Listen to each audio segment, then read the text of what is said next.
Des corps de femmes disloqués, mutilés, des visages masques, des traits, des facettes, des angles comme des poignards. Voici à quoi ressemble le tableau qui révolutionne l'art moderne en 1907, Les Demoiselles d'Avignon. L'œuvre est brutale, agressive. Elle rompt avec tout ce qui s'est fait jusqu'alors en peinture. Et évidemment, à l'époque, elle a beaucoup frappé ceux qui l'ont vue. Picasso n'a pas peint cette toile sur un coup de tête. Elle est le fruit de 9 mois de travaux préparatoires, de croquis, d'esquisses, de tâtonnements.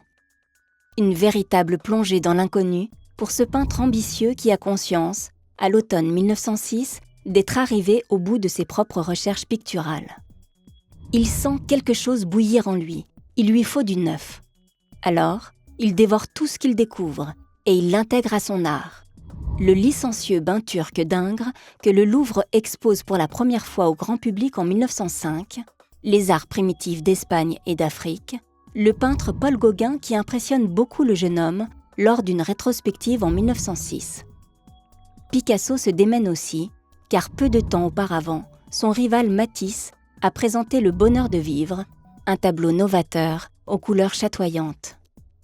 Picasso veut faire mieux, frapper un grand coup.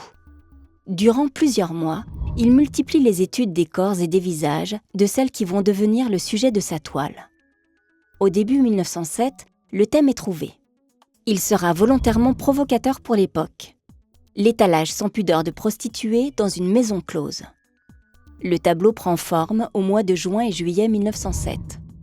Le peintre est alors en mesure de le dévoiler à ses proches. C'est un choc. Bien peu comprennent la portée révolutionnaire de son travail.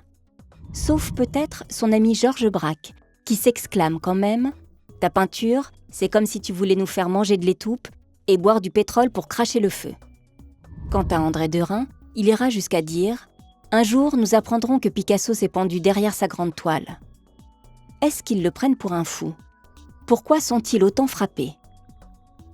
Observons le tableau pour le découvrir.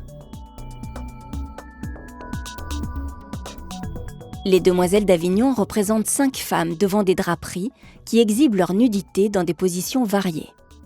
Picasso a emprunté au bain turc d'Ingres l'accumulation des corps et la pose aux bras levés. À l'origine, le peintre avait prévu 2 personnages masculins supplémentaires, un étudiant et un marin. Mais il les supprime dans la version finale, ce qui concentre l'attention sur les femmes impudiques et transforme le spectateur en client voyeur. Picasso appelle son œuvre « Le bordel d'Avignon », une allusion cachée à la rue d'Avignon à Barcelone, réputée pour ses prostituées.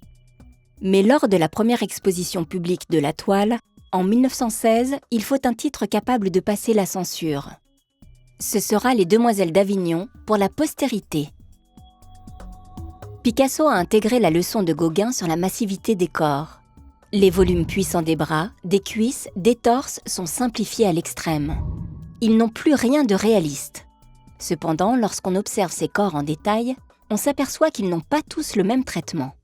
En effet, au fil de ses recherches toujours plus radicales, Picasso a évolué. Les 3 femmes de gauche ont été peintes en premier. Leurs corps sont géométrisés, mais leurs formes restent claires, facilement identifiables. Les 2 femmes de droite, plus tardives, ont en revanche l'apparence d'un agglomérat de surface plate, comme des facettes. Picasso les disloque, notamment celle assise, les jambes écartées, dans une position impossible. Son corps, vu de dos, est surmonté d'une tête vue de face. Comme les corps, les visages sont simplifiés. Picasso les réduit à un assemblage de signes élémentaires, signes de l'œil, du nez, de la bouche, des oreilles. Il emprunte cette simplification à l'art ibérique pour les 3 femmes de gauche, avec les yeux cernés et l'importance des oreilles, et à l'art africain pour la figure en haut à droite. Son œil vide, son nez massif et sa bouche basse évoquent certains masques africains. Quant à la femme assise, elle préfigure les futures recherches du peintre avec son visage décomposé, vu à la fois de face et de profil. Picasso ne se contente pas d'abandonner la représentation réaliste du corps. Il rompt aussi avec les autres codes sacrés de la peinture classique. Dans ce tableau, on ne trouve ni perspective ni ombre.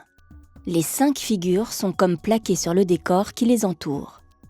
Picasso retranscrit autrement l'impression de profondeur, en superposant les corps ou en faisant disparaître un bras derrière une draperie. L'œuvre est violente autant par son sujet que par la manière dont Picasso l'a peinte. Pour rompre avec les conventions artistiques, il fallait qu'il adopte aussi un style inédit qui préfigure les recherches du cubisme. La toile est agressive par sa facture. Les formes sont anguleuses, les surfaces colorées s'entrechoquent, le pinceau s'épanche en traits brutaux sur les figures de droite. Aujourd'hui, nous avons oublié à quel point les demoiselles d'Avignon étaient révolutionnaires et ont choqué y compris les artistes d'avant-garde amis de Picasso. Nous nous sommes habitués à voir ce type de tableau. C'est la preuve que cette toile est l'acte de naissance de l'art moderne. Hormis les quelques jours de sa présentation lors d'un salon en 1916, elle restera longtemps cachée aux yeux du grand public après son achat par un collectionneur privé, Jacques Doucet. Les amateurs d'art ne pourront véritablement découvrir cette œuvre qu'en 1937, lors de son acquisition par le Musée d'art moderne de New York, où elle se trouve toujours.